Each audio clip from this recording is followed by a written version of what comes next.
Tinanggal ko muna yung tornilyo. Ay umiikot ang blade ng washing mo or mahina ang ikot, ito ang sira niya. Starting capacitor ang tawag dito. Pagkatapos binaklas ko yung ilalim ng washing kasi maluwag na yung belt niya. Nag-adjust ako sa motor kasi makapal pa yung belt niya. Pagkatapos nag-arrange ako ng wire para hindi mahila ng pulley.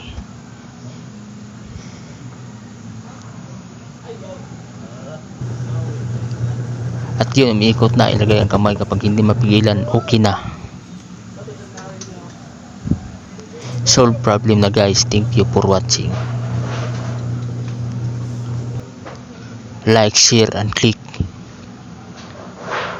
Neil Pugi TV.